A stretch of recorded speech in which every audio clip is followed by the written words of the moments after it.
Hello viewers, নতুন ভিডিওতে আপনাদের স্বাগতম। আমি নাইম আজম। তো এই ভিডিওতে আমি বলবো যে আপনি প্রোগ্রামিং যদি জার্নি শুরু করতে চান, তাহলে প্রোগ্রামিং শুরু করার আগে আপনাদের কী বিষয় সম্পর্কে ধারণা থাকা উচিত বা কী বিষয় শেখা উচিত। তো সেটা শুরু করার আগে আমি বলে দিই যে আমাদের প্রোগ্রামিং সিরিজ চলতেছে, গাইডলাইন সিরিজ আর কি, যেখানে আমি বলেছি 2024 সালে আপনি যদি প্রোগ্রামার হতে চান তাহলে কোন কোন ল্যাঙ্গুয়েজ বা কীভাবে গাইডলাইন আপনি গোল ওয়াইজ ফলো করবেন, মানে আপনি যেটা হতে চান সেই ওয়াইজ ফলো করবেন। তাছাড়া আমি এটাও বলেছি যে আপনি যদি একজন প্রোগ্রামার হতে চান তাহলে কোন ধরনের ল্যাঙ্গুয়েজ বা কোন ধরনের জিনিস আপনাকে অ্যাভয়েড করা উচিত। এছাড়াও আরও অনেকগুলো টিউটোরিয়াল আমার চ্যানেলে অ্যাভেলেবেল রয়েছে, তো আপনারা চাইলে সেগুলো ভিজিট করে দেখে নিতে পারেন এবং আমি আশা করব যে আপনারা আমার চ্যানেল সাবস্ক্রাইব করে দেবেন। তো গত পোস্টে বা গত ভিডিওতে আমি বলেছিলাম যে কীভাবে একজন প্রোগ্রামার হবেন। এবং সেই ভিডিওটা দেখার পর অনেকে আমাকে জিজ্ঞেস করেছেন যে প্রোগ্রামিং শেখার পূর্বে কী কী জিনিস আমাদের শেখা জরুরি। তো আজকের যে ভিডিও, সেখানে আমি এই বিষয়গুলো নিয়ে আপনাদের ধারণা দেব খুবই সিম্পলভাবে এবং এফেক্টিভ ওয়েতে। আপনি প্রোগ্রামিং শুরু করার আগে কয়েকটা জিনিস আছে বা কয়েকটা বিষয় আছে আপনাকে খুব ভালোভাবে ধারণা নিতে হবে। প্রথমটা হচ্ছে বেসিক কম্পিউটার স্কিলস, কীভাবে কম্পিউটার ব্যবহার করতে হয়, কিবোর্ড মাউস কীভাবে ব্যবহার করতে হয়, কীভাবে ফাইল সিস্টেম নেভিগেট করতে হয়, কীভাবে সফটওয়্যার ইনস্টল করতে হয়, চালাতে হয়, কনফিগারেশন করতে হয়, পাথ ডিরেকশন দিতে হয়। এই জিনিসগুলো নিয়ে আপনাকে প্রাথমিক ধারণা থাকা উচিত। আমি মনে করি যে আপনি আমার চ্যানেল যেহেতু ভিজিট করতে এসেছেন, আপনি অলরেডি এই সমস্ত বিষয় নিয়ে ধারণা রাখেন।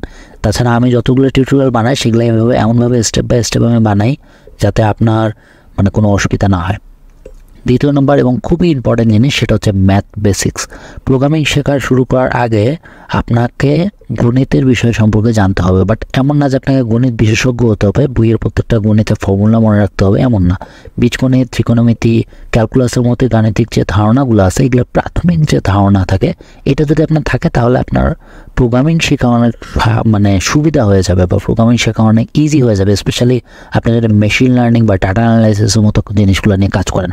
বাট আপনি যদি ম্যাথমেটিক্স খুব ভালো নাও পারেন বা নাও জানেন, দ্যাটস অলসো ওকে। আপনি প্রোগ্রামিং শেখার সাথে সাথে ওই জিনিসটা অ্যাডজাস্ট করে শিখে নিতে পারবেন। সো টেনশন নেওয়ার কিছু নেই। 3 নম্বরে আসে লজিক্যাল থিঙ্কিং। প্রোগ্রামিংয়ে অনেক প্রবলেম সলভিং এবং লজিক্যাল থিঙ্কিং টাইপের জিনিসগুলো থাকে, এটা কিন্তু আপনারা সবাই জানেন। এখন এই দক্ষতাটা যদি আপনার থাকে তাহলে অবশ্যই আপনার প্রোগ্রামিং ল্যাঙ্গুয়েজ শিখতে অনেক সাহায্য হবে। আপনি ধাঁধার সমাধান করতে পারেন, বিভিন্ন পাজল গেম খেলতে পারেন বা বিভিন্ন লজিক কোর্স করতে পারেন। এইটার মাধ্যমে আপনি কিন্তু লজিক্যাল থিঙ্কিং করতে পারবেন। আমি এটা নিয়ে একটা ডেডিকেটেড ভিডিও নিয়ে আসবো সামনে, এই সিরিজেই আসবে, তো চিন্তা করার কিছু নাই। তারপরে আসতেছে লার্নিং মাইন্ডসেট। অবশ্যই আপনার এটা মাথায় রাখতে হবে যে প্রোগ্রামিং শেখাটা কিন্তু একদিনের জিনিস না। আপনারা সবাই জানেন যে প্রোগ্রামিং যদি আপনি শিখতে চান তাহলে সেটার জন্য আপনাকে লং টাইম এফোর্ট দিতে হবে, লেগে থাকতে হবে। এই লেগে থাকার মানসিকতাটাই কিন্তু সবার মধ্যে থাকে না, তাই লার্নিং মাইন্ডসেটটা থাকা জরুরি। পরবর্তীতে আস্তে আস্তে একটা প্রোগ্রামিং ল্যাঙ্গুয়েজ আপনাকে চুজ করে নিতে হবে। এটার জন্য আমার যে প্রথম ভিডিওটা আছে সেই ভিডিওটা যদি আপনারা দেখেন তাহলে এই বিষয়টা সম্পর্কে ভালো ধারণা পাবেন যে আপনার গোল বেস, সেটা জব প্লেসমেন্ট হতে পারে, আর্টিফিশিয়াল ইন্টেলিজেন্স হতে পারে, ওয়েব ডেভেলপমেন্ট হতে পারে, অ্যাপ ডেভেলপমেন্ট হতে পারে, যে কোনো কিছু হতে পারে। সেটার উপরে আপনার ওই রিয়েল গোল বেসের উপরে আপনাকে একটা প্রোগ্রামিং ল্যাঙ্গুয়েজ সিলেক্ট করে নিতে হবে। এতক্ষণ যে পদক্ষেপগুলোর কথা বললাম বা এতক্ষণ যে স্টেপগুলোর কথা বললাম, এগুলো সবগুলো জরুরি স্টেপ। এগুলো যদি আপনার শেখা থাকে না, তাহলে আপনার প্রোগ্রামিং জার্নিটা অনেক স্মুথ ওয়েতে শুরু হবে। আমি চাই না যে আপনারা এমনভাবে প্রোগ্রামিং জার্নি শুরু করেন যাতে আপনাদের বোরিং ফিল হয় বা আপনারা মনে করেন যে এর আগে যদি আমি এটা শিখতাম বা এটা শিখে যদি শুরু করতাম তাহলে আমার জন্য কষ্ট কম হতো। এটা যেন মনে না হয়, এই জন্য আমি স্টেপগুলো বললাম। এখন এগুলো বাদ দিয়েও কিন্তু আরও কিছু স্টেপ আছে, যেগুলো যদি আপনি শিখে আসেন বা যেগুলো যদি আপনি ফলো করে আসেন তাহলে আপনার জন্য অনেক সুবিধা হবে, আপনি অনেক ইজিলি আগায় যেতে পারবেন। যেটা প্রথমটা হচ্ছে অপারেটিং সিস্টেম। অপারেটিং সিস্টেম কেন বলতেছি? কারণ অপারেটিং সিস্টেম সিলেক্ট করা প্রোগ্রামিং জার্নির একটা গুরুত্বপূর্ণ অংশ। প্রত্যেক প্রোগ্রামারে তার প্রোডাক্টিভিটি ডেভেলপমেন্ট এনভায়রনমেন্ট ক্রিয়েট করে নিতে হয়, পিসির মধ্যে একটা এনভায়রনমেন্ট ক্রিয়েট করে নিতে হয়। যে কোনো একটা অপারেটিং সিস্টেম সিলেক্ট করে নিয়ে আপনি উইন্ডোজ, লিনাক্স, ম্যাক, যে কোনো অপারেটিং সিস্টেম চুজ করে নিতে পারেন। বাট আমার পার্সোনালি ওপিনিয়ন হচ্ছে লিনাক্স। তো লিনাক্স নিয়ে যখন কথা বলতেছি তখন আমি এটা বলি যে লিনাক্স একটা ওপেন সোর্স কার্নেল।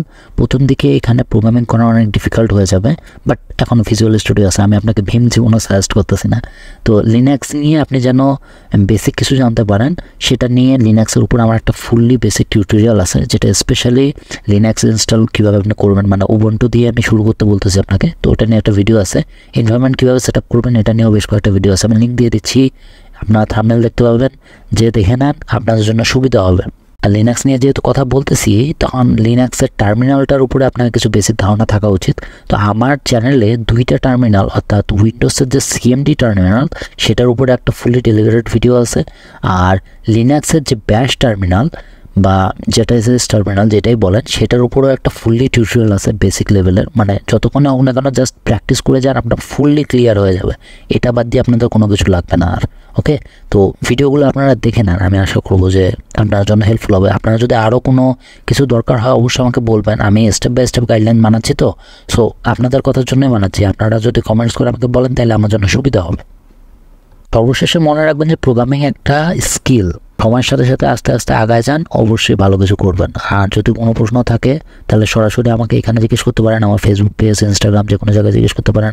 সবগুলো লিঙ্ক মানে অ্যাভেলেবেল আছে, আপনারা ফলো করেন, কথা বলেন আমার সাথে, আমি আপনাদের আইডিয়াগুলো ক্লিয়ার করে দেওয়ার চেষ্টা করব সব সময়। Keep support, thank you, bye by.